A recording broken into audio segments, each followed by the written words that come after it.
Okay, YouTubers, welcome back. A lot of you have asked me how I made my roads up in the North Green Bay yard for McDonald Street and James Street. So I'm going to show you how I do my roads. I know the subject's been beaten to death. There's many different ways how to do roads, and I've seen, I've tried, I've sampled, but this is what I've came up with on how I produce my roads. Now I usually just start off with 30 thou styrene. I find the 30 thou styrene is just a little lower than the rail head. This way I find that the road doesn't affect any performance on the trains and anything that's passing over the crossing. I like it to be just a little bit less than the height of the railhead, so that way when you're cleaning your railhead or so, you're not scratching and affecting the surface that you just produced when we made the road. So just a list of material we're going to need. I need 30 thou styrene. I have some calicylate adhesive. I use the thick, and I use also the accelerant, so it dries instantly. You need good, nice, sharp X-Acto blade. That's always the given. We're going to need a piece of hacksaw blade. Don't worry, all this will come into importance soon. We need various sandpapers to smoothen the surface after we do it. Automotive Bondo. Just that red automotive Bondo. It's a spot and glazing putty. We're going to need some of that. Tape. We need tape. We need a straight edge. And we're going to need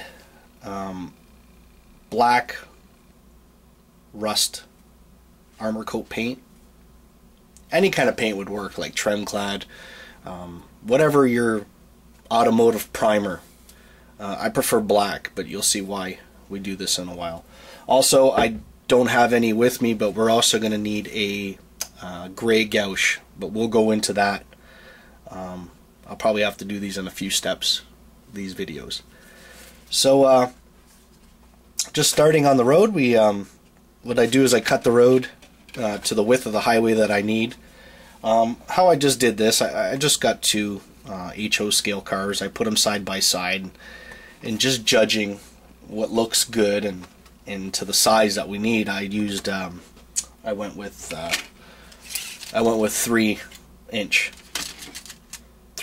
for the road width. So it's pretty simple. All I did was just lay it out. I just mark what I need for the road width,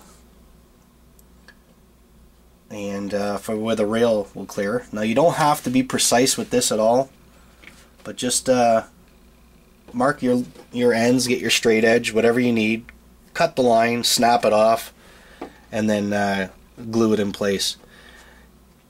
Try to keep the road aligned. It doesn't have to be perfect, but just try to keep it in row on the edges.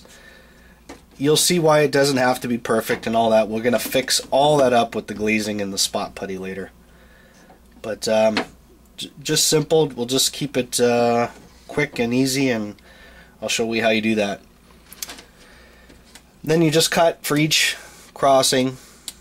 Now you could go into using anybody's product to fill the space if you wanted a wooden crossing, but to just go with regular asphalt road crossing, I just cut the styrene also, cut it to shape so it fits in the center, and then I glue it securely into place.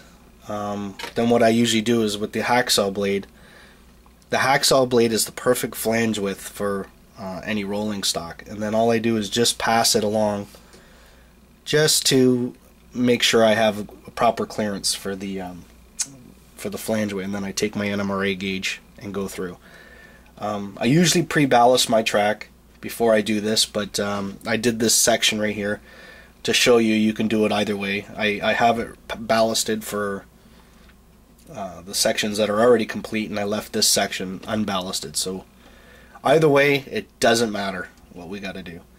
And all I do when I'm securing the styrene to the bench work, I just glue it in place, and where it would span that big gap like between you know, like the gap between the rail. All I did was take little nails or tape, whatever you have to do, and glue it so it securely mounts down to the plywood. So this way you have the undulating profile of the road crossing the tracks. So this will be our step one, we'll call this, and we'll get back to you once I get all this in place, just to show you how it all fits together. And we'll go on to step two for painting and just the basics of the road. Okay, thank you for watching, and keep in touch, and we'll get back to you real soon.